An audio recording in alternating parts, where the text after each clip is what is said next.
Yo, what's going on, y'all? It's Cone, and the NBA Finals are set. It is the Oklahoma City Thunder and the Indiana Pacers dueling it out to see who is crowned the 2025 NBA Championship, the first title that either of these franchises will ever win, or at least for the Thunder, since they came over to Oklahoma City. And there is so much to be excited about in this matchup. You've got high-powered, high-paced offenses. You've got star power with Shai and Haliburton and Siakam and J-Dub and Chet Holmgren, depth all up and down the rosters, guys that are going to make plays, highlight machines on these teams.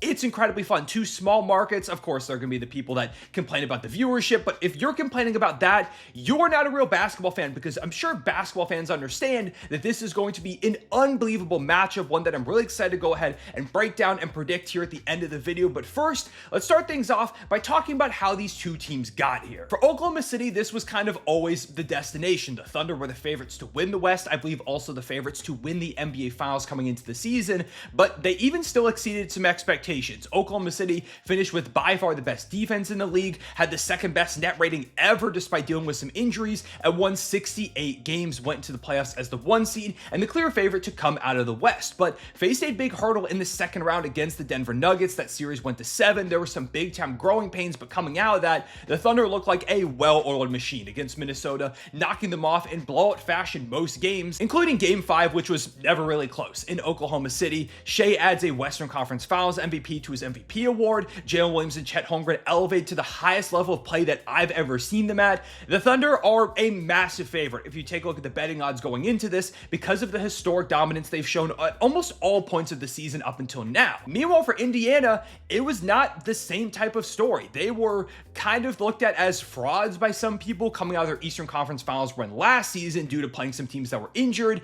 They were pretty rough to start the season, and it seemed like, hey, maybe the Pacers just weren't really the team that they seemed to be last year, but instead they pulled an incredible turnaround after starting really slow. Haliburton leveled up his game, Siakam, all the role players started clicking, and since January 1st, the Pacers have the second best record in the NBA, only behind Oklahoma City. So since the year 2025 began, these have been the best two teams in the NBA, and through the playoffs, the Pacers knocked off the Bucks and Cavs in very impressive fashion and took down the Knicks in a harder fought 6-game series with some all-time clutch heroics from basically everybody on this roster throughout this run.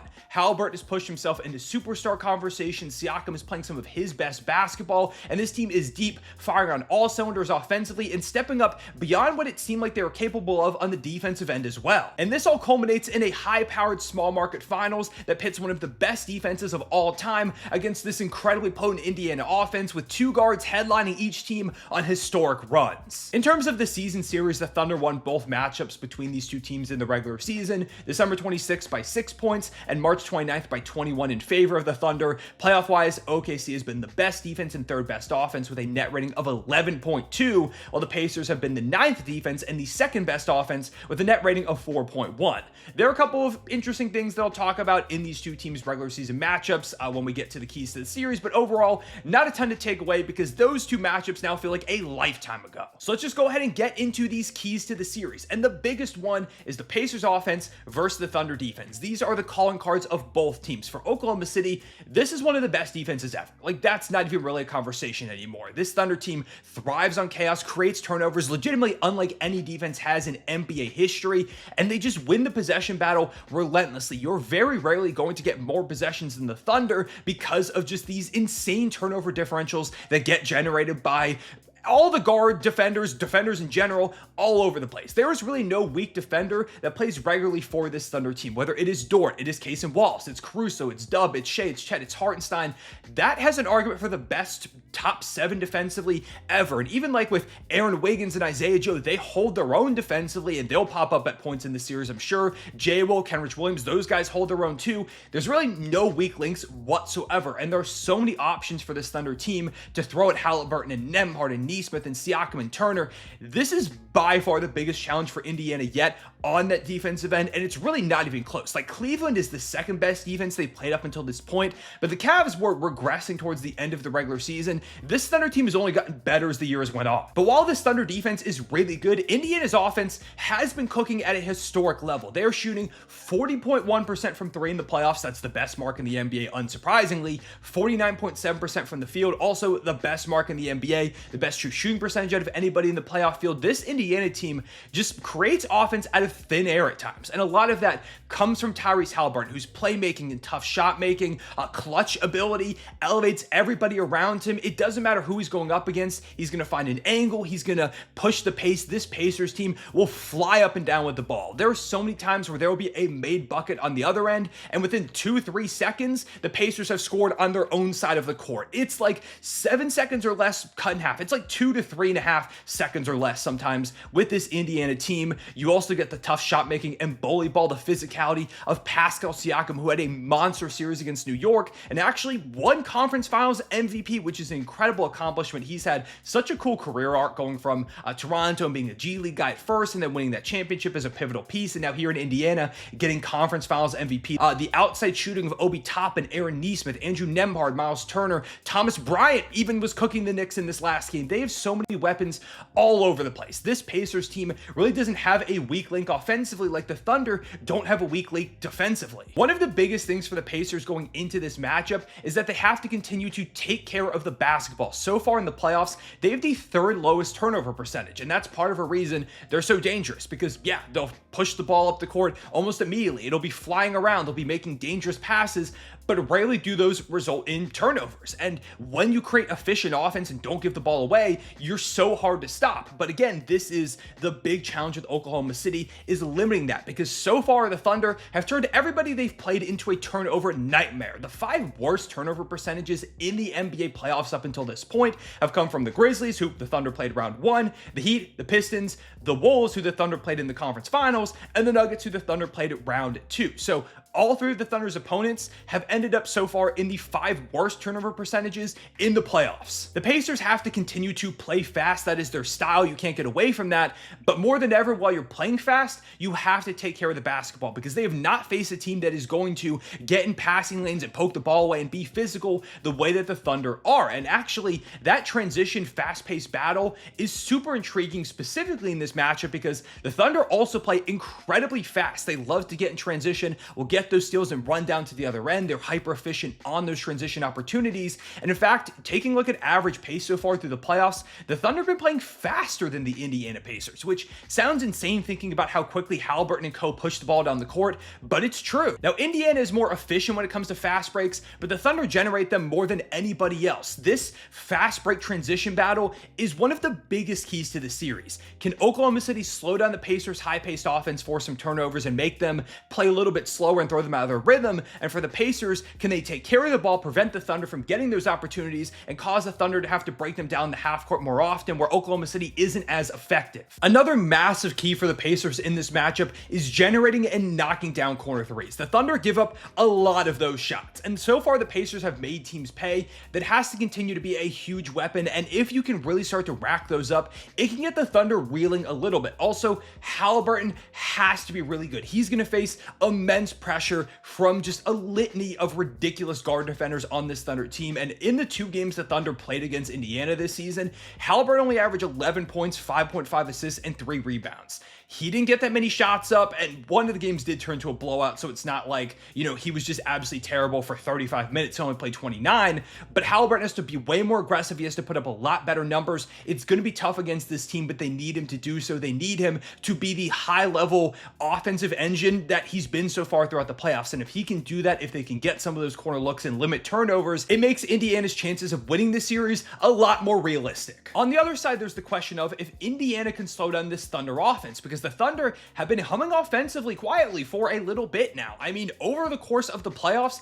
the Thunder are just kind of barely behind the Pacers in offensive rating, and in the Western Conference Finals, they give Minnesota a lot of big-time issues, despite that being a really good defensive team. Shai has been unreal, is incredibly dominant. He gets better as every single series goes on, and there's not been a soul in the playoffs so far that has been a consistent answer for him. You have to throw a lot of different looks, and the Pacers need to have multiple solutions ready to try and slow him down. And it makes it so much more difficult to guard him, guard the Thunder, when Jalen Williams and Chet Holmgren are playing at this level too. In the Western Conference Finals, Jalen Williams put up 22, 7, and 4 on 50% from the field and 46% from three against the best defense the Thunder have played so far. For Chet Holmgren, it was 18.6 rebounds on 56.7% shooting from the field and 37% from three. Both of them look incredibly aggressive right now, have looked extremely comfortable and confident. Really, ever since that Game 7 against the Nuggets, those two guys have just been in a completely different zone. Not to mention, the Thunder have seemingly found their three ball. In the conference finals,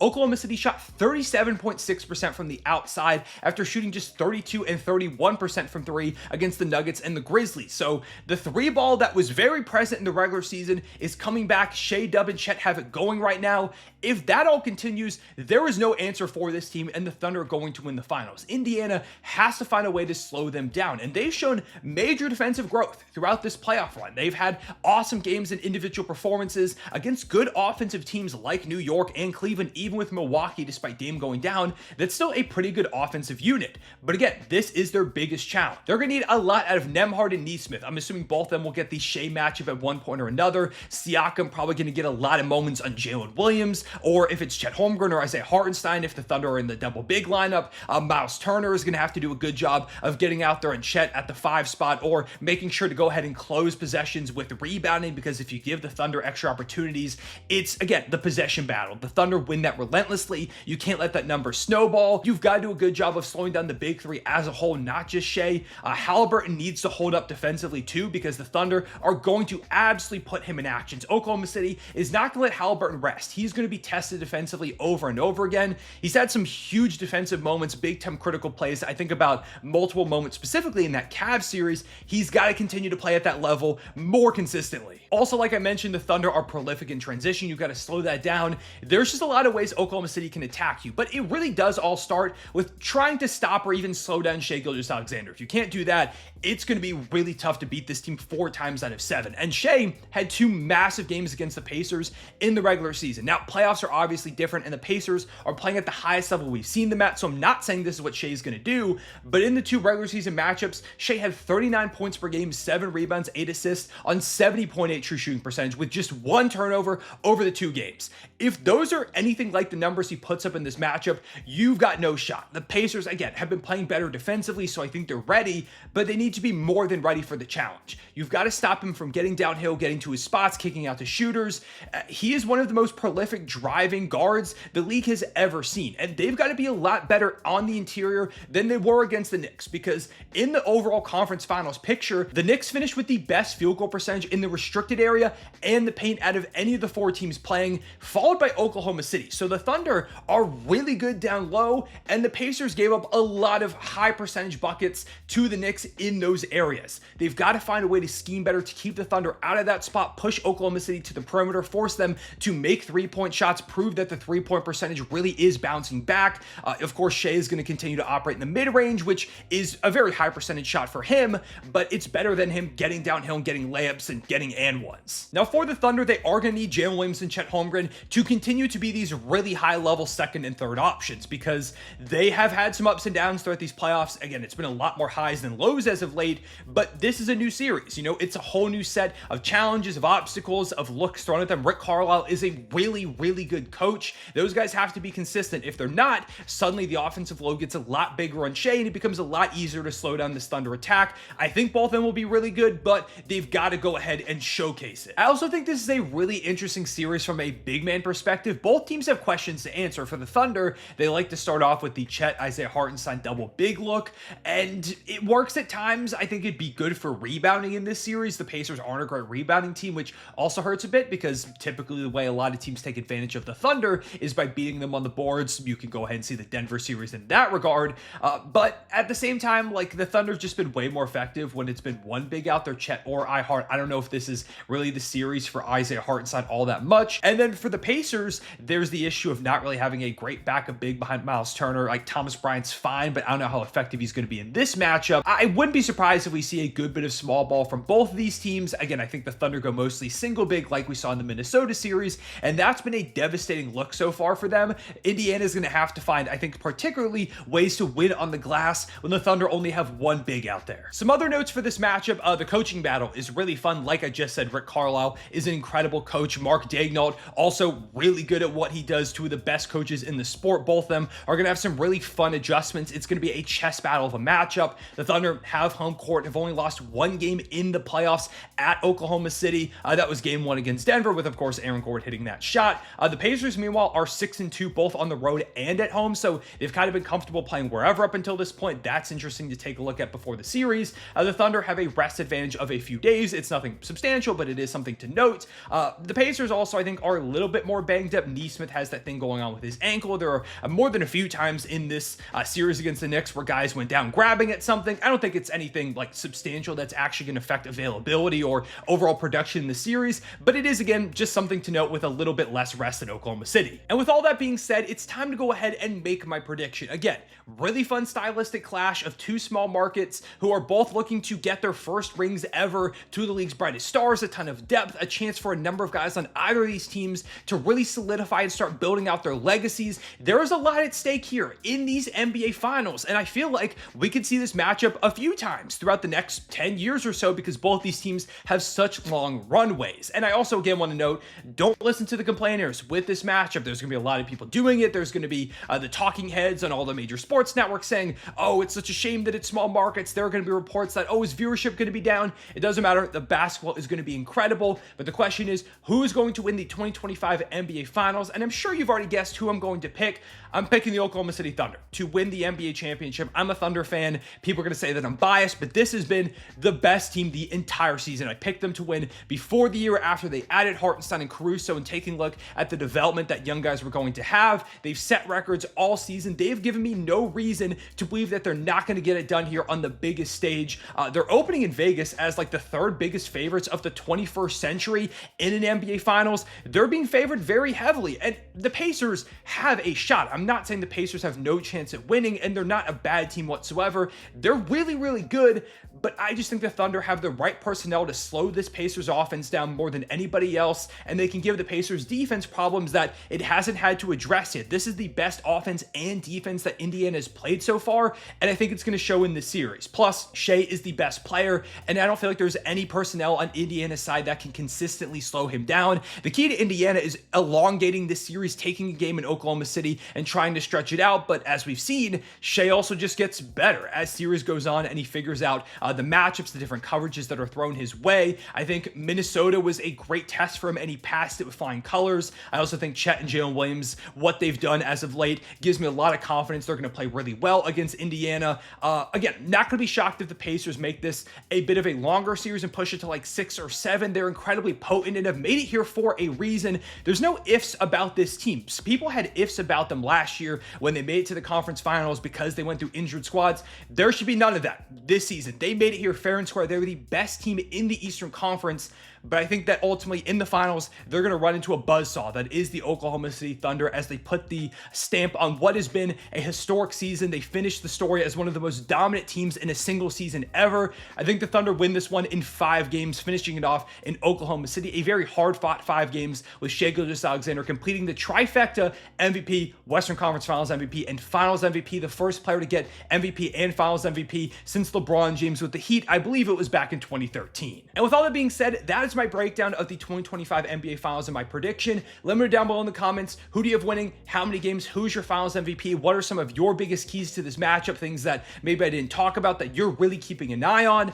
I appreciate all y'all's support throughout the playoffs up until this point on these series previews. I think the finals are going to be really, really entertaining. There's going to be a breakdown pretty much every single night that there is a finals game. Of course, off-season content is going to start here soon too. Believe from now until the finals, I'm going to have a couple of videos about some of the more intriguing teams and storylines, and hopefully we get some Giannis news at some point that was supposed to come 2 weeks ago. But yeah, a lot of content going to continue to come heading into the offseason, and of course, throughout the NBA Finals. I'm hoping that my Thunder go ahead and lift the Larry O'Brien trophy. Good luck to any Pacers fans out there. I'm going to be at least one, if not a couple of the games in the finals. I'll be at Game 2 in Oklahoma City for sure, and also Game 5 as well. I might even try to get out to Indiana at some point, like if the Thunder are set to clinch in Indiana, I might try and get there too. So if you're at any of the finals games, I will be there somewhere around. I'm sure you'll see me, but yeah, those are all my thoughts. I appreciate y'all watching. Leave a like and subscribe if you enjoyed. Hit the notification bell so you don't miss out on future videos. I appreciate y'all. I'll see y'all later. Real one, say it back.